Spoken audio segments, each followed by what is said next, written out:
We are June 13th, 2018, back at the Carter residence. I'm standing in the foyer. We're here for a 558 construction defect inspection. We got quite a team here. We got our Southampton team, Tim McDonald, Gary Fulton, Ray Walbrecht, Jeff Compton. We have Frank Canto here representing a tile expert investigator. We have Jason and Ron from Ward Damon. Robert Trueblood is here with Casey doing a couple minor repairs. I'm going to run through the unit relatively quickly to give you an overall, and we're going to talk briefly about some of these claims that were made, just to kind of put a video recording of what's going on here. As you come into the unit, we're going to see this foyer area and take a look at what's going on here at the front foyer. There's a representation on the floor tile that we have some hollow sounds, but I'm going to leave most of the floor tile issues to the expert because he's an expert, and that's why we have him out here. But the general overall appearance is very nice. One of the things that came up early was the draperies that were never replaced on the living room, dining room area. We were told that they were not going to be replaced, and subsequently they weren't. The ambient lighting in the foyer and the dining room and the kitchen does not work, was a claim. Upon further investigation, Robert found a remaining decal on the battery in the remote control. Obviously, the battery is not going to work if there's no contact to the remote control.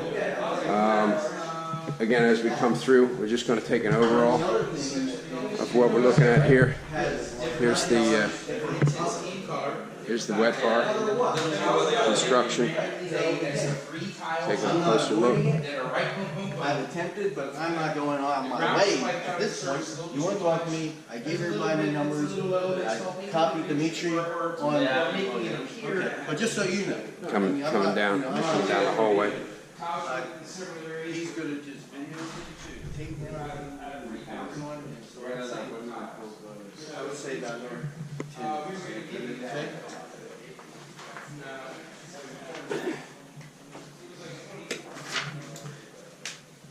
I want to take a look at whatever that discussion was about the discoloration. Somebody said that there was something discolored in here. No, the problem here, and that's retarded. The guys should have. Oh, okay. That is a mistake. Okay, well, it's a mistake, but I don't necessarily call it a construction defect. No, it's not. We need to get Ron in here to take a look at that so they understand what that is, because that was part of the discussion. All right, as we come through the kitchen, I'm going to look at this floor closely. There is a lot of problems in the manufacturing of that tile that are beyond our control. As you look across the floor, you see the rippling effect, but that it's non-issue. We'll talk about the crown molding up there. This was glazed with the intent of coming back the following summer and glazing the rest of the kitchen. Again, I'll document that to some detail as to what was going on.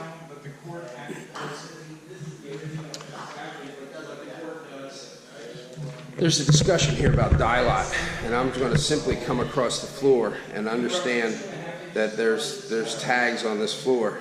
But if we look at this floor, and I'm going to run this at a 60-inch height.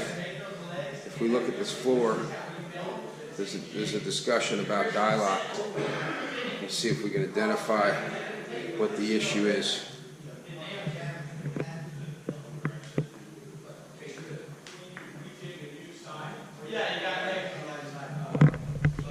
Okay. I'll do an overall visual. Crown molding details, exterior balcony details, crown molding very nice. The motorized blinds. This is that back bathroom.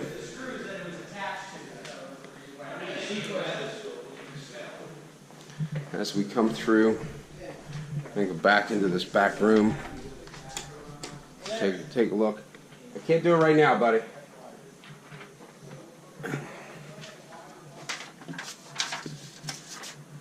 Back into this back room. We just want to look at the install back here. There's a discussion about semi-gloss paint. That discussion was never had before. If they wanted semi-gloss paint, we would have put semi-gloss paint. but it was not a specification. They certainly could have told us that at the door, at the point that they were doing painting, and they could have told us that at punch out. They could have told us that at any time prior to the fact that we're still trying to collect $90,000, which has grown now to 110 with interest, and probably more than that with attorney's fees. But so anyway, not sure about what the issue with the paint was. Coming back through here, the area generally looks real good. The HVAC control is very nice. We're going to come back down the main part of the hallway, back through the kitchen. So could the stucco be getting wet and soaking down? Taking a look. Taking a look. Taking a look. Oh, on the block. Oh, 8 inches.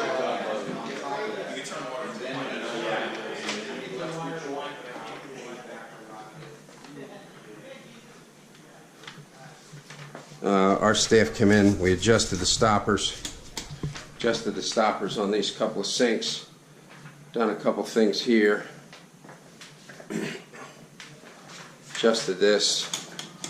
There was some discussion about the shower, dimensionally was not correct.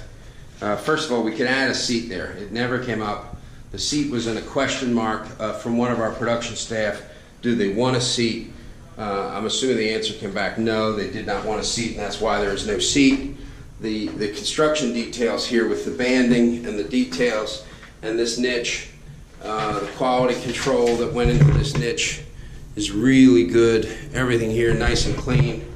At any point they could have said, hey, we want a seat, and we couldn't put a seat in. We can cut it in at a later time, but for some reason it come up now, obviously in some attempt to offset our claim for monies. But we could still do the seat, but there would be a fee for the seat, and we didn't charge for the seat. It wasn't in the design. We didn't do the seat. Coming back through, very nice. I think there was a discussion here too. They wanted glaze on the upper only. They didn't want to spend the money on the glaze on the base cabinets, so we glazed the beadboard and the crown molding to match that detail, and the base cabinets were not glazed. I'm shutting off as we go.